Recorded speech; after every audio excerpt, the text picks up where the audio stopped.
Hey everyone, and welcome to this brand new reaction series. So what I'm going to be doing for this particular series is looking at 3 genres of music. So in this case, techno, heavy metal, and pop music from Asia. And basically looking at 2 music videos in each of those that have come out this week and are the most popular for this week. And that way we are reacting to fresh off the press, brand new music videos, seeing what's trending, seeing what's new. And obviously, as always, I won't just be reacting, I will also be breaking them down in terms of how I think they were shot, how they were lit, etc. So yeah, feel free if there's particular genres that don't tickle your fancy, be sure to just skip through the video. It will all be in chapters. So yeah, hopefully you enjoy this sort of new look at things. Let's jump on into it, starting with techno music video number 1, which is John Summit, Lights Go Out. And this has 245,000 views within 6 days. So it is pretty bloody popular. So let's jump on into it. Ooh. Already nice. I feel like that's a dolly back rather than a zoom out. Ooh. Loving these Dutch angled close-ups there.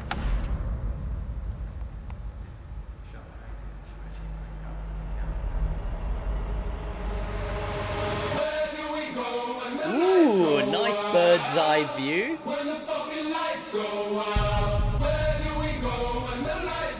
This is cool.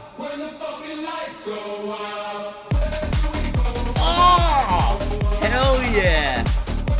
Nice. So, okay, how are they doing that? Well, you know, so first off, what you'll notice is that they've got tube lights and spotlights. Now the spotlights are what obviously giving those sort of cones straight down shapes of light. But again, why are we seeing those cones of light? Because if you just take a normal spotlight and shine it down, you'll just see the light and then where it's hitting. So they've actually filled this room full of a very light haze, which is why you can see, it's hard because it's obviously all strobing, but you could see the shape of the haze in those lights. And they would just have that all plugged in, including all the tube lights. It would just basically be all plugged into a lighting board, you know, all via DMX and stuff. And if you think about it in terms of when you go to a concert or a theater show, that's basically how they're doing it. It's all the lighting is plugged into one board that a person can program and be really controlling 50 lights at once from one panel.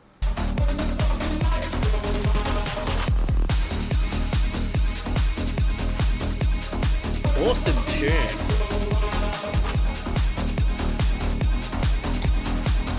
I wasn't prepared for that. Just as I went for a drink. Yeah, you can see the haze there. Awesome.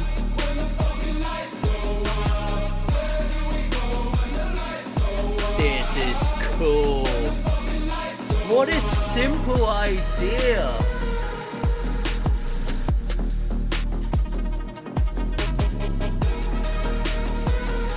See, this is why I actually chose, even though I haven't done many reactions to techno music, besides a lot of Alfie Rev, I did want to choose electronic and techno music as one of these 3 genres because A, I love it, but also B, because there's like electronic music is most of the time just one or two people at a like computer at a DJ booth. And so unlike a lot of like when we think of like heavy metal or even like K-pop music videos, there's a lot of focus on the band or on the performers or whatever. Whereas I find electronica is a lot more interesting in terms of music videos because, like, well, you can't just film a guy sitting at his computer. So they have to think more outside the box in terms of, like, how the hell do we make something actually engaging? Which I think when you think of a lot of great music videos over the past like couple of decades, a lot of them from electronica and techno groups, like you've talking about like Where's Your Head At by Basement Jaxx, a lot of Fatboy Slim stuff, like Weapon of Choice. Skrillex has some like horror stuff. It's really cool. Really loving the 4:3 aspect ratio as well. It really brings your attention into the middle. That's cool. Love the reflections in his glasses.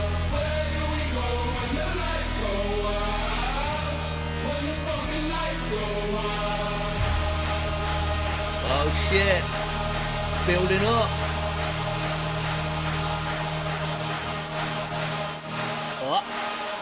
That's cool. Hell yeah. Nice. Tempo picks up so the camera immediately gets more erratic. It's shaking around. It's going in and out. Yeah, that's awesome. Editing is smooth as well. Like it's to the beat, but it's also not too quick. They're letting it like hold on the shots so that we actually see how the people are dancing and moving and stuff. Yeah, cool. Nah, that was great. I love that. And it's such a simple idea. Again, like it's creative, but so simple to do. Like it is just, they got a bunch of desks and a bunch of actors and in one studio and just filmed them dancing with a bunch of lights flickering and stuff. Now, I should clarify, when I say something's a simple idea, it doesn't mean it's a cheap idea. So, like, just going through this, like, just the, I mean, first off, this 100% would have been filmed at an actual like film or theater studio, because like look at all these lights and you can actually see the sort of overhead truss that they're attached to and stuff, which that is like thousands upon thousands upon thousands of dollars worth of gear just hanging up there. And yeah, like that's something you will see that at any venue that hosts regular concerts, theater shows, or a film studio. They have that truss that you know, all the lights and stuff attached to. Now, there's two types of... Now, this is, I know, getting into some territory. People might be like, that's boring, but we're here to talk about film. So, how do you get the lights up there? So, there's two ways, and it really depends on, like... So, a lot of independent, and I'm talking about just, like, in my area... A lot of independent theaters and stuff like that, it is permanently up there. And you have to go up on, which I've had to do this because for a while I worked in theater. You would get a cherry picker put all the lights hanging off the cherry picker, and then you would just go all the way up on the cherry picker, and you just attach one light, drive it forward, attach another light, drive it forward, and so on and so forth, basically. The safer way, which is the more professional way that a lot more professional venues and professional theaters and stuff like that will have, is that entire truss then is on a essentially a motorized chain, and with a press of a button you can have it lower all the way down, so that you can either, like, it can be completely flat on the floor if you need, but usually you just want it sort of head height so that you can actually tuck those lights in underneath. And you just do that, and then you hoist it up, and back up it goes. That's the much safer way, because it's not requiring people to work at height. And a lot of lights will be double attached so that they're not, like, there's no possibility of them, like, falling off and stuff. But yeah, this is really cool. This is just, everything's plugged into the same DMX board. It would be, you know, it's all on strobe. They've timed it to the tempo of the music. And, like, the actors just have a grand old time, you know? Like, this would have been so much fun to shoot, in all honesty. Anyway, moving on. Let's jump on into... Now, I don't even know how to pronounce this one. The artist is GUMA. I presume that's how you say it. And I don't know how to pronounce this. Apologies. So this 25,000 views within 4 days, and this is our second techno music video. Oh, might help if I turn the sound on, eh? Another cool zoom out. Or now that's a zoom out. 100%. That was not a dolly back. These are all zoom outs.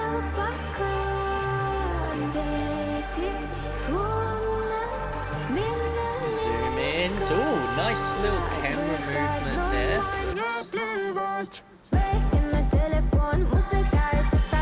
Oh, here comes the strobes again. And another studio.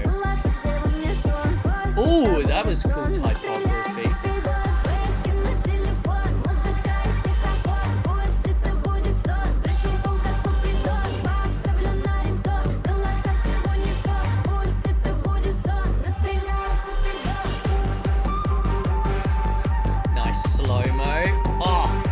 Okay, this slow-mo where you could see every little droplet come out of that cup, that is a great example of, like, why you want a camera that shoots at, you know, like 120 frames a second, or even like 100.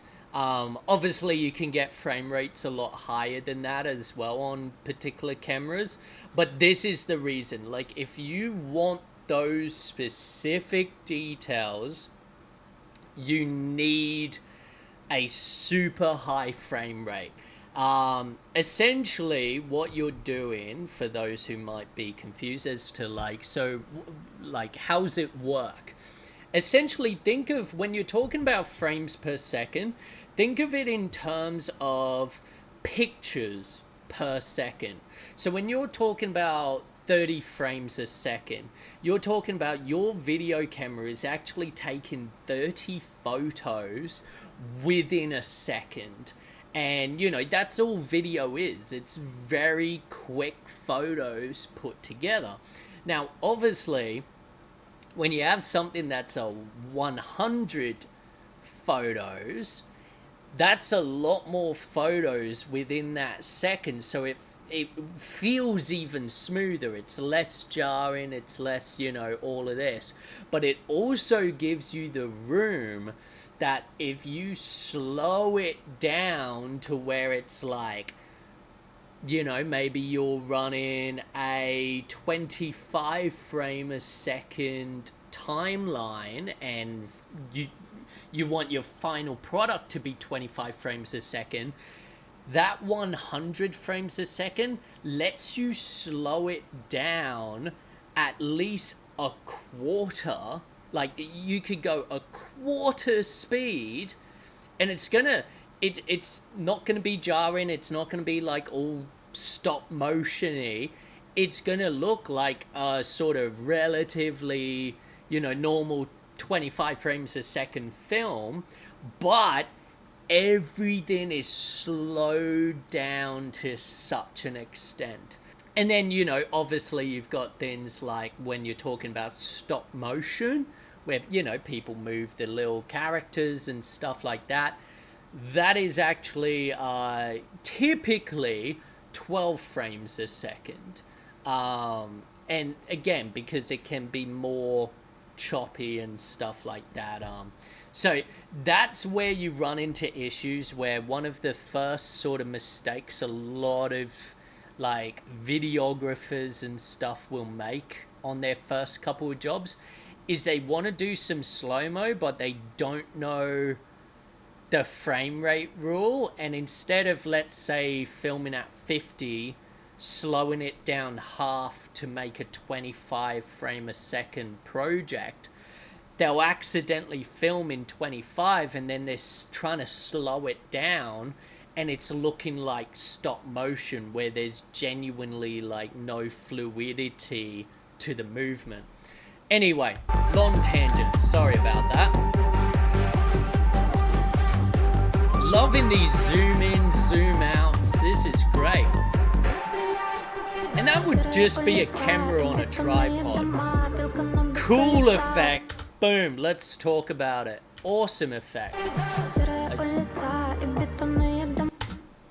How are they doing that? Well, very simple. There's two ways. There's a hard way and an easy way. An easy way would be if the camera is static, which we've already said, it looks like the camera's on a tripod. You can basically have, so long as those props don't move and the camera doesn't move, you can have that actor or the performer, I should say, in different spots in the frame, and then you just slice them together. Like, you can imagine if you had this where she is on the left here, if you had that shot where she's standing in front of the left and these other two are empty, you then make a cut in this black area here, and then throw in the shot of her on this middle one where these two front ones are empty, and you could just splice them together. And you would think, oh, well, that's probably not going to look great, right? Because, like, you're putting different frames together. But it only looks bad if the lighting or, like, lighting, props, or camera change between those shots. That's the only time it looks bad and doesn't work. If you keep everything the same, it looks great. Another way you can do this that's a lot harder is just compositing. Like, think of it like green screen, essentially. Like, you're just essentially putting those over the top of each other as sort of VFX things. And the thing is, honestly, it looks like these zoom ins and zoom outs, like this one especially, is post-production. Like, that 100% is post-production, zoom in and zoom out there. So again, actually that's really interesting. Okay, two things. One, post-production zoom-ins and zoom-outs, that's how it's moving like that. It's basically just one wide shot that they're then punching in to do then the zoom out, and then it's going side to side and all of that. It makes what is a boring, or would be a boring wide shot, feel energetic and alive. You don't always need to chop things up. You can add movements to your shots as well. What's interesting here is our good old friend YouTube. Well, actually, no, this would have to be noise. Actually allows us to see a bit of the seam here, because the thing about noise is like it's not going to exactly match up between different frames. So you can actually see very faintly here. Like, I doubt you'll be able to see it in this reaction, but I encourage you to watch this video because you can see the stitch here, which, yeah, awesome. Nice lighting, one directional.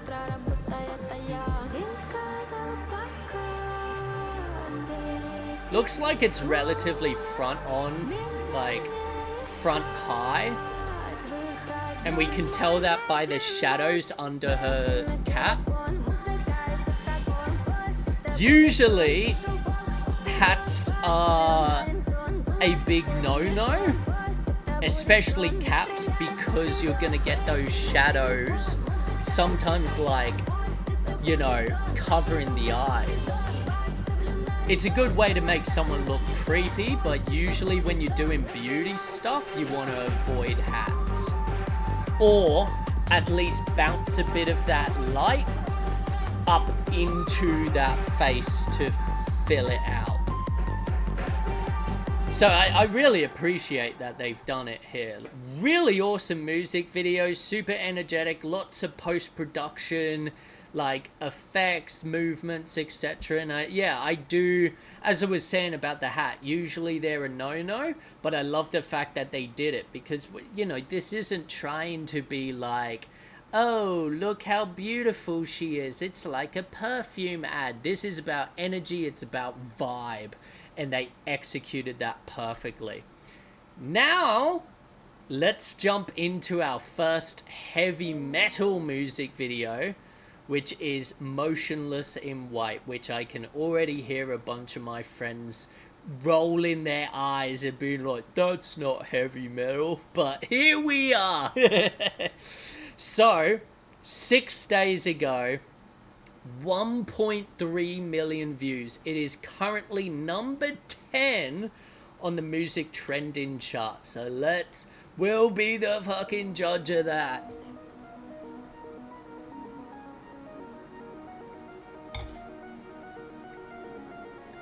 Interesting.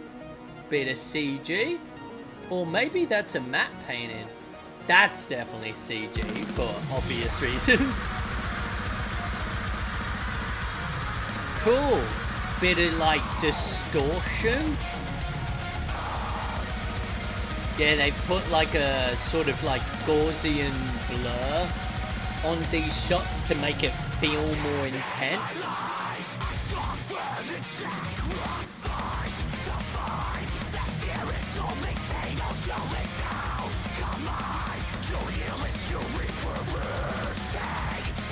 And quick note, it's not a bad thing.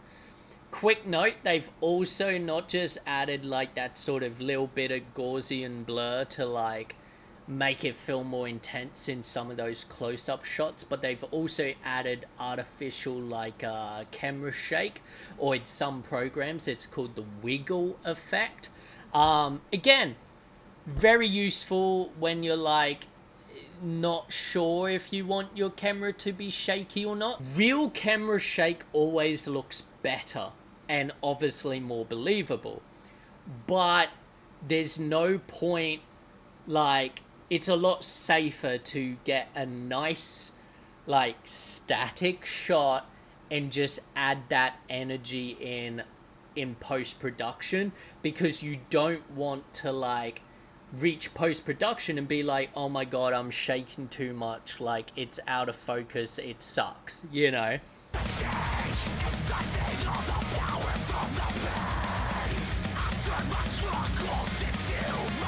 Yeah, lots of shake. These bits, you can see it. Backlighting. Yeah, honestly, a lot of this is just backlighting.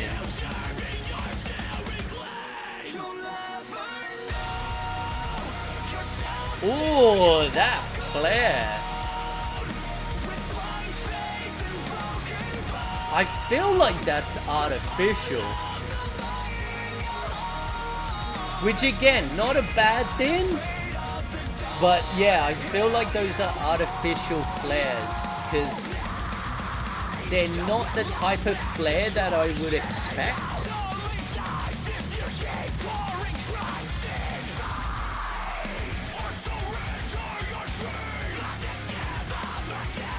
Nice. Which, the thing is, like, the reality is, if all these flares are artificial and the shake and, you know, the background and all of that, like, that's not a bad thing. In all honesty, that's just a compliment to the VFX artist, because the fact that I'm being like, is it or isn't it, like, is proof of how good it is. Oh, that's cool.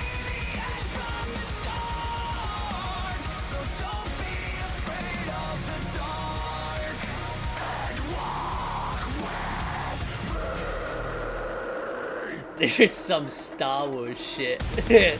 Emperor Palpatine's about to show up. Really nice purple lighting on that. I was reborn free, and from the grave I was rebuilt by what broke me.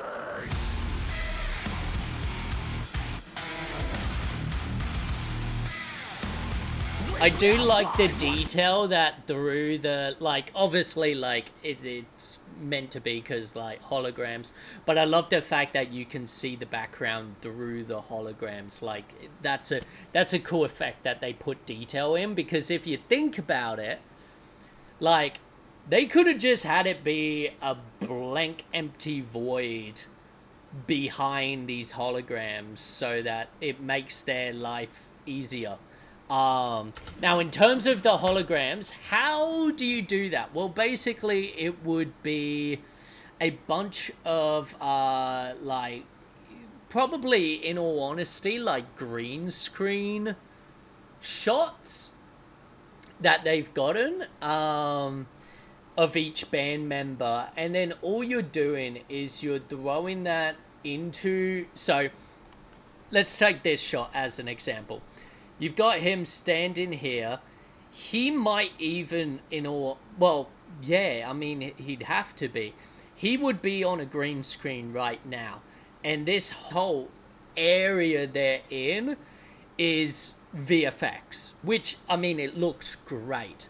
Then what they're doing, they're building that shot.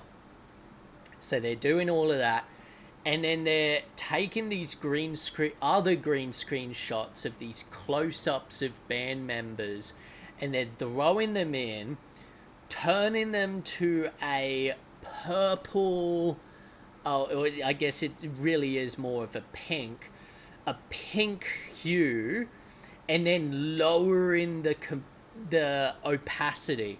And so that's why they're see-through, but why you're seeing the environment through them, even though it's not a real environment, is that world's already built, and then they're throwing that shot on top, lowering opacity, boom, you know, there's your hologram. And then all you're doing to get those glitch effects, all you're doing is you add into the actual green screen composition just a bit of like a glitch effect and all of this. And because you're removing the screen part of that shot, all you're gonna see sort of glitch around are the people. Like, it sounds like a lot of work, but in all honesty, if you set up, you know, one of those, like, Elgato green screens in your room, you can do shit like this. Like, I had a mate in high school that could do stuff like this.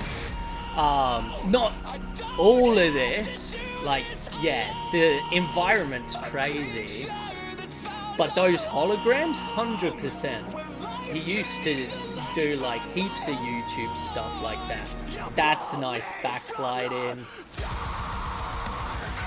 So you might say, why is it backlighting? It's hitting the side of his head, but it's the back compared to where the camera is situated. Doesn't matter where it's hitting them. If it's directly behind your subject, like compared to where the camera is, it's backlighting. Like they can be facing it, they can be facing you, they can be facing sideways. Backlighting is still backlighting.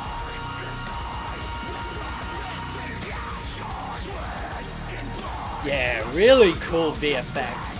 And this would just be like VFX elements, maybe some real ones. But you notice how like none of them are hitting him? Like, not a single one is hitting him. So, in all honesty, that's all VFX. And yet, it looks so good. And that's because the key to good VFX is you have to plan for it. So, when you're doing your shoot, you have to be like, okay, so when I build this world, where is the light going to be? Because then when you get the shots on the green screen or whatever with the performers, you need those light sources exactly where they are in your world. So that, for example, with this, all of this stuff is blowing by and they know that they're going to have this happen.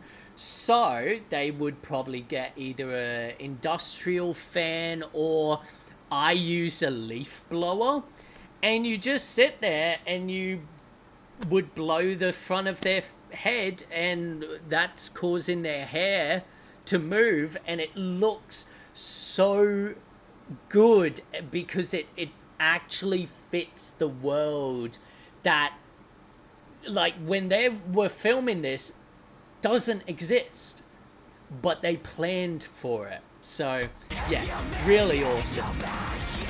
And like where the light is, they know where they wanted the lights. That's okay. This is interesting. I just want to talk about this. I feel like that purple or pink, it's got a sort of like artificial, like an artificiality to it, and the way that it's like hitting the sort of sides and everything, like it feels, but then again, this light at the top of his head is pretty blue. I was gonna say it feels like they would have just shot that with normal light in, and then they've color shifted it in post to having that pink hue, rather than like shooting with pink lights.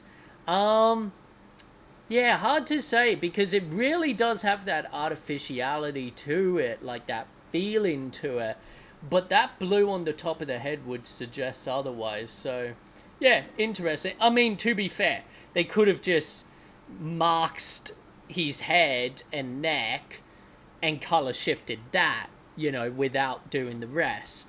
But yeah, interesting. Very cool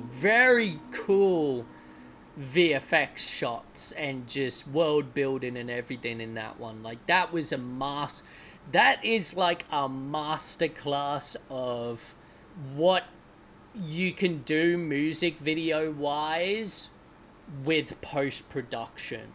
Like, you really can. And we see this a lot also in a lot of K-pop music videos. You can go out and shoot something very simple on green screens and then just build all the magic in post. Like, it's something we're seeing more and more of these days. Anyway, moving on. Alright, so second heavy metal video. We've got Daughtry, ANTIDOTE. And this has 973,000 views within 5 days. So let's jump on into it. Already loving this lighting.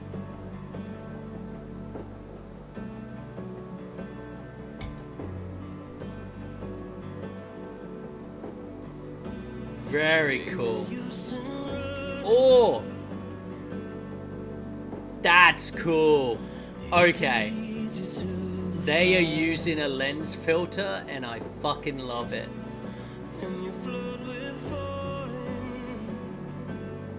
Awesome, like side lighting. Got some VFX going on. That's awesome.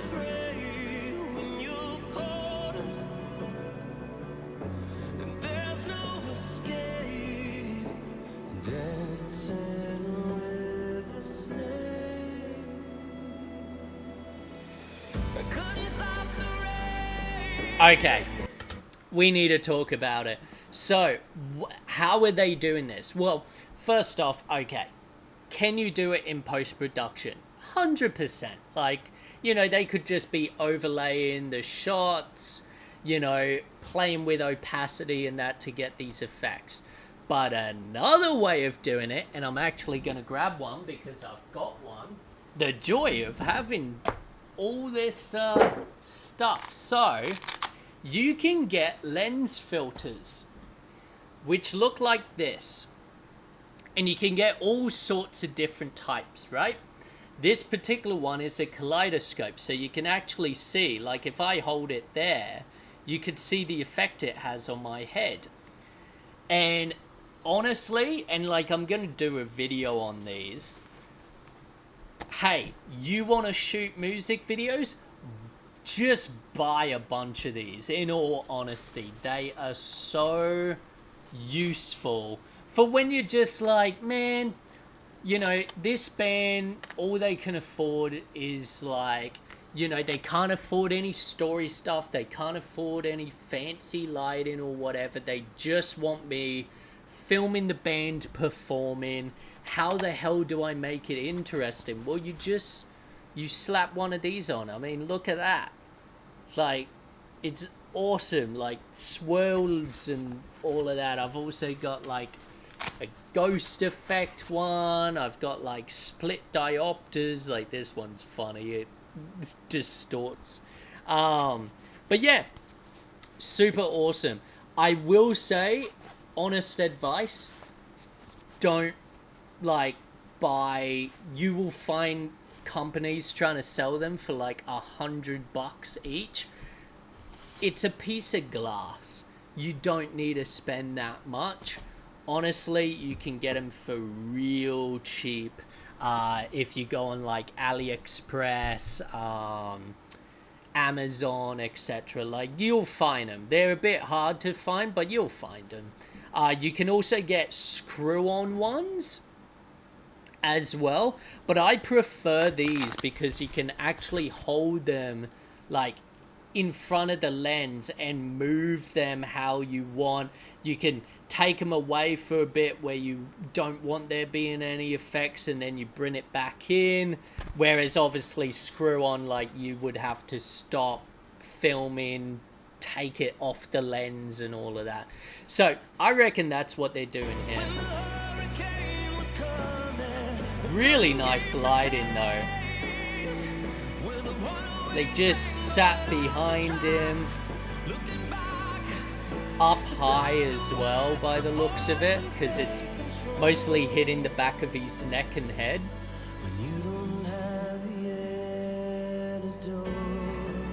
I will say, bad thing about this music video, and it's sad because it's always going to be something that especially like dark black and white music videos will always suffer from, is YouTube compression. Like, the YouTube compression with these cool, because it's got this like pulsing light, but look at the YouTube compression. It sucks.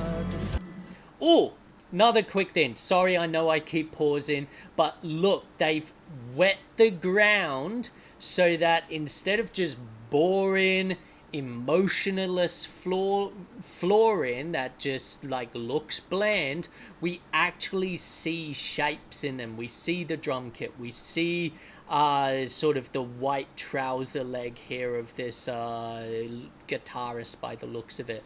Like, we see the shine of the lights and that.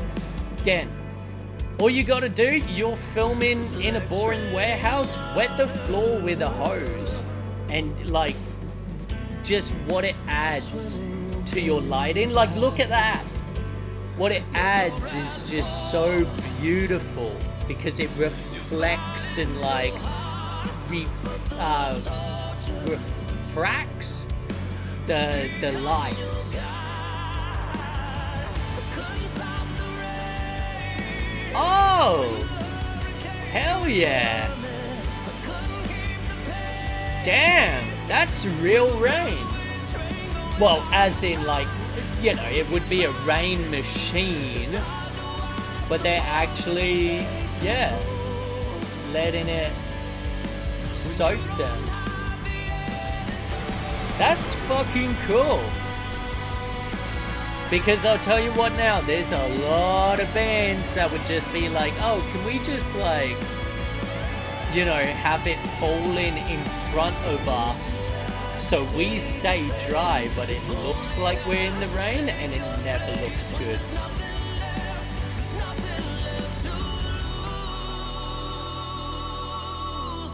Nice eye lights.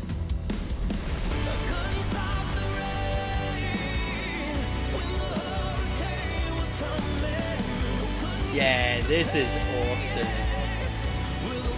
Fucking beautiful.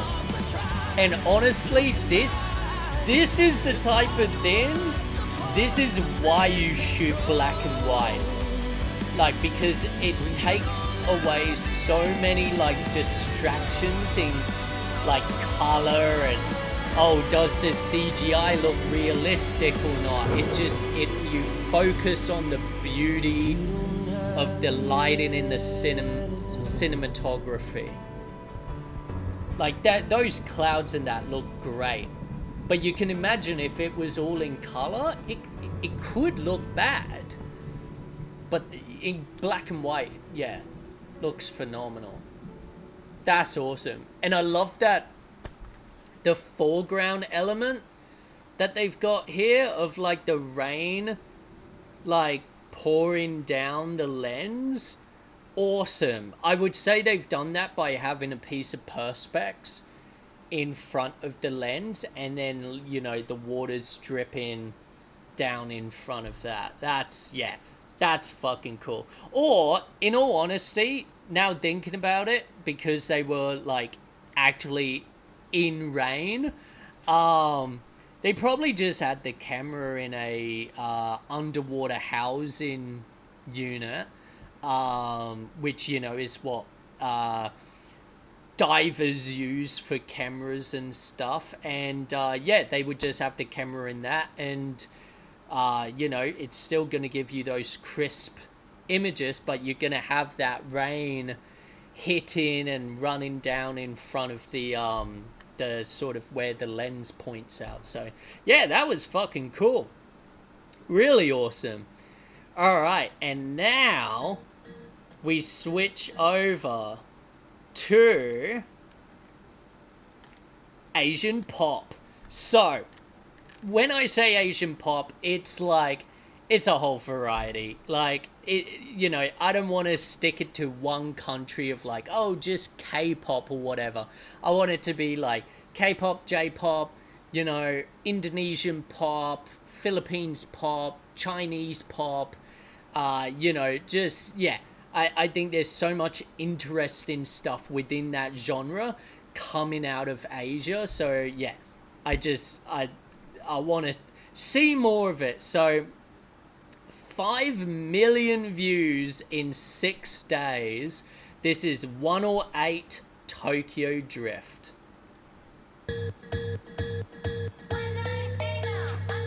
Nice.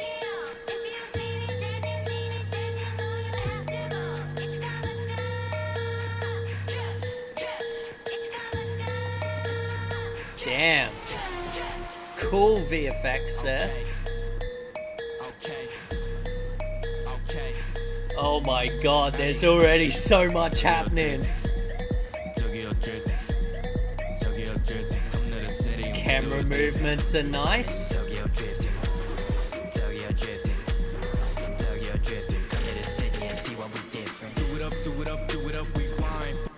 Alright, so I want to just quickly talk about these shots. So this is a fisheye lens with a vignette around the side. Super awesome, probably like a 8mm or something. You can obviously get some special lenses that like have this really like built into it, but otherwise you just do it in post. One reason for doing that, and I actually have a fisheye lens that is a 8mm or 7.5, is that it sees everything. So it sees a full 182 degrees. So it's not just seeing like left to right, it's seeing slightly beyond that, which means where the lens is, if you have your like hand on the edge of the lens, it'll see your hand. If you've got your shoulder mount is slightly like the rods on it is slightly poking out, it'll see that, you know. Great example, because I made this mistake once. I had a microphone on the top of my camera, and of course that like the edge of it was noticeable because it's an 8mm, you know. So yeah, that's why you would choose to zoom in and then vignette it a bit so that you're not seeing any like stuff you shouldn't be.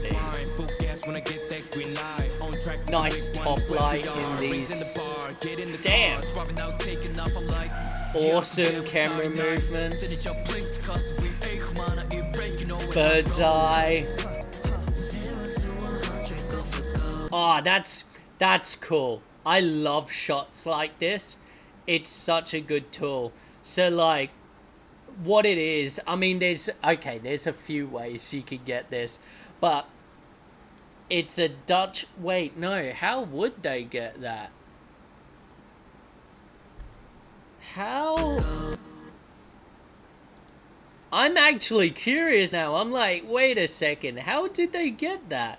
And I'm only asking that because of the fact, so how you would typically do this is that you would get him on this car as a separate shot, and then you would basically like, you know, composite it onto, you know, this thing that they're holding so that it looks like a mirror, and that's why, you know, you don't see the camera. But I'm looking at this, and honestly, like, it's either crazy amount of detail or another method I can't think of right now, because like look at the hand, it's like so like that really does feel like where the hand would be, and that's on that composited shot. So I'm like, how did they do that?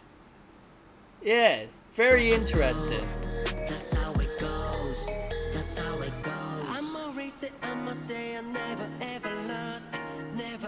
Nice soft lighting as well. You'll notice a lot of these shots, the lighting really soft, because you want it to feel like, oh, okay, I say that isn't soft, but you want soft lighting to make them look, you know, more pleasant, more presentable. Like hard lighting is like hard lighting, you know.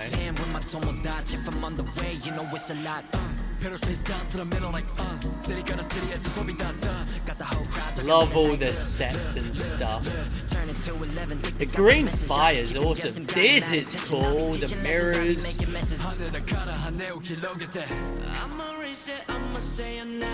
Awesome. Some haze. Oh!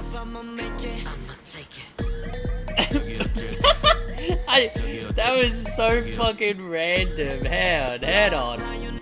This is fucking awesome. Look at those colors. It's weird. The orange and the red actually really like nicely complement each other. Usually you would want to go for like opposite colors on the spectrum, but yeah, that's real nice. But that's just so random. The green's awesome. Nice little sort of ghosting effect.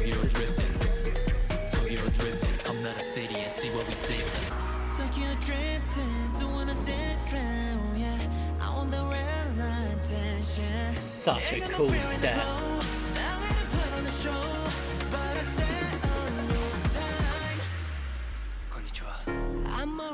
I'ma say I never ever lost. Now you know I'm taking off. Tokyo drifting, come to the city and we do it different. I'm in Tokyo drifting, come to the city and see what we different. Hello girl. There's such good editing and camera movements, like just keeping it energetic, keeping it moving.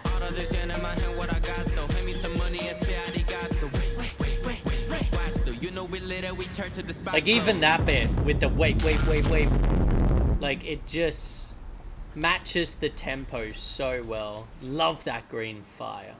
Fucking cool. Yeah, that was awesome. I also love the fact that a lot of these shots, like this one I'm on now, are dirty shots. A dirty shot is when you shoot through something or past something to your main focus. So, you know, it might be, in this case, it's shooting through a car to see him. You may also have something of like, you know, if I held up this cup, you know, right to the camera, and it's like blocking that side, that would be like a dirty shot. Really, really cool. Love it. So, final video, second one of the Asian pop lot is Soala, and I'm not even gonna try, but 6 days ago and over 500,000 views, so let's jump on into it. Let's end on a high note. Cool. Loving this lighting, nice eye lighting on them. That's a cool dirty shot. Like, talking about dirty shots, that above angle, awesome. Loving the shakiness of the camera as well. Hell yeah.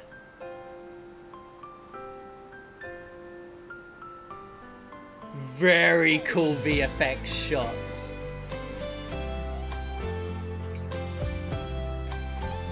Very cool.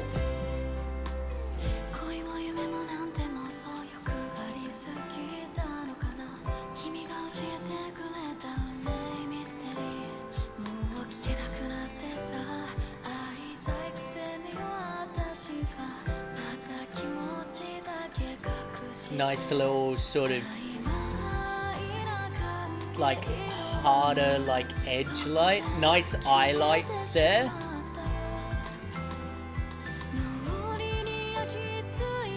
That's cool.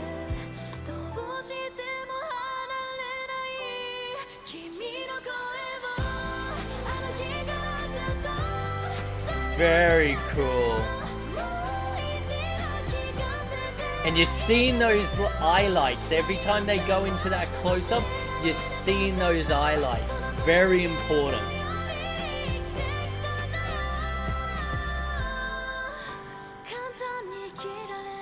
Nice little like particle bokeh effects there. Another dirty shot. That's cool. Love that. Okay, let's talk about this. Look out that window. They are like... I'll wait until we go to this shot. Okay, they are overexposing the shit out of that. But it's a good thing. You're allowed to break rules.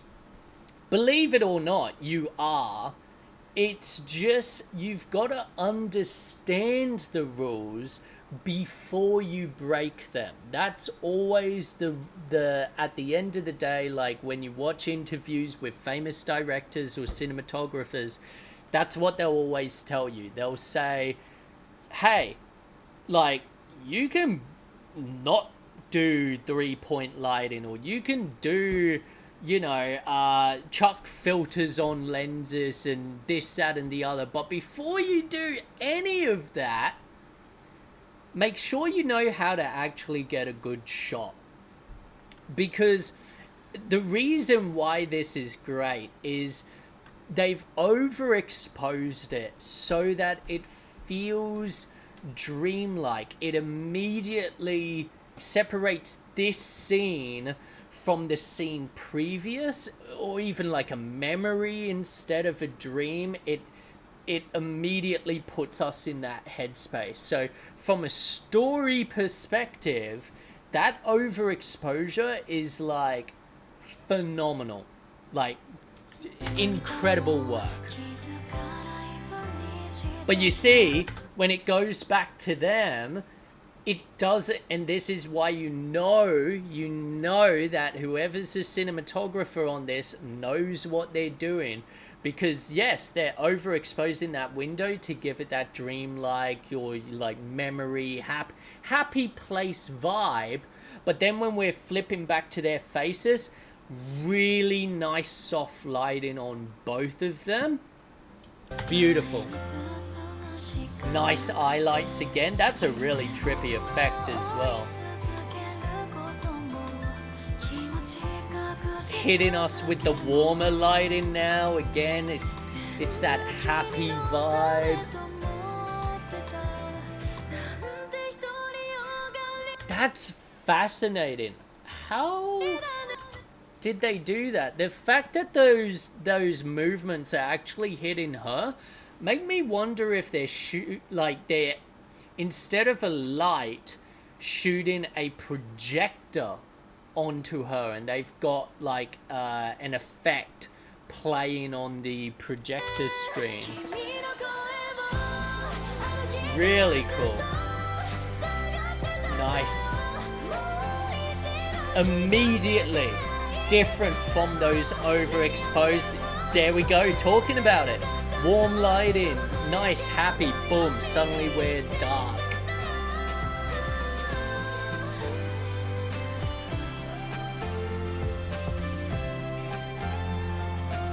I will say my only criticism is on some of these close-ups, they are missing highlight shots, and I feel like that would just make the characters more like pleasing and like give it a bit more of that, in those happy moments, more of that cutesy vibe. Like they're getting highlights sometimes, but not on all of the close-ups, and I feel like they should have done it with all of them.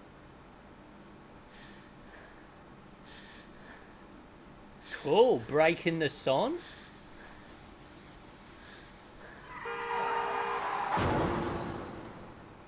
See, those are the highlights I'm talking about. More of those, please.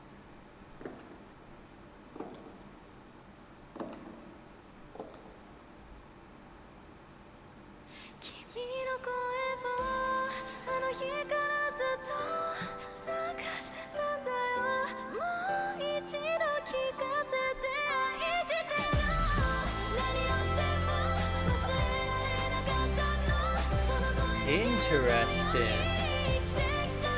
And that sudden hard lighting on the, almost like a edge light.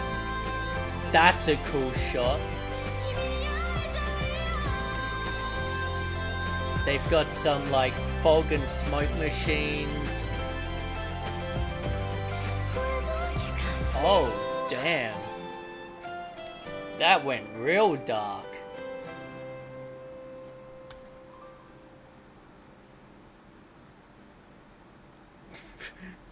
I'm sorry, I shouldn't laugh, but there's also a hilarity in me being like, oh, I hope this final one brings a bang, like go out with a bang, and then it literally ends with a dude getting hit by a car.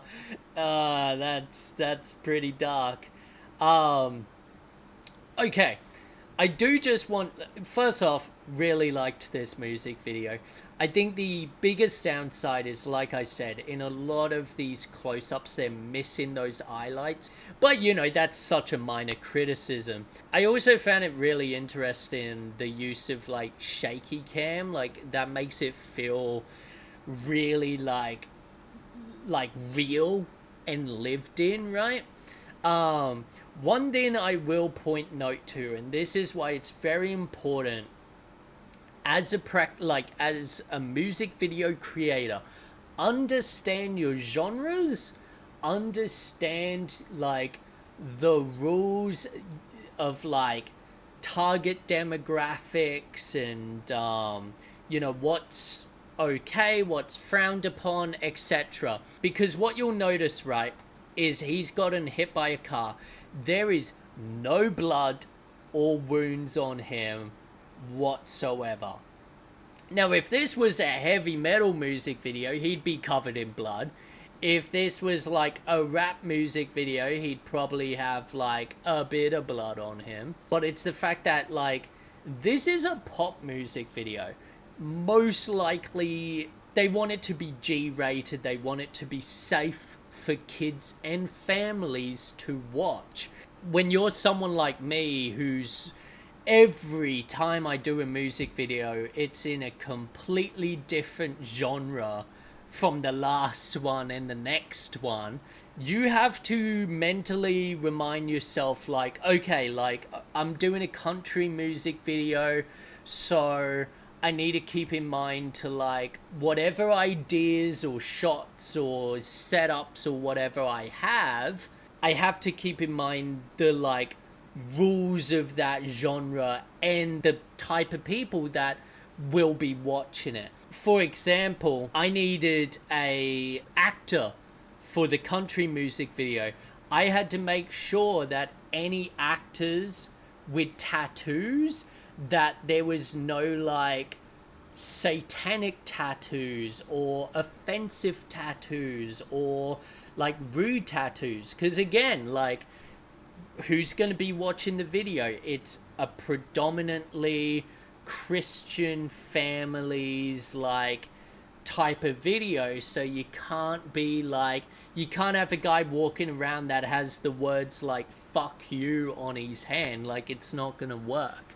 So yeah, things like that you got to keep it in mind. So they did a great job here. Even though he gets hit by a car and it's really sad, there's no blood, there's no gore, there's no even like bruising on him. You know, it's very, very safe, very PG rated. So yeah, thank you for watching this. Hope you like the new format, and I'll see you next week. Ciao.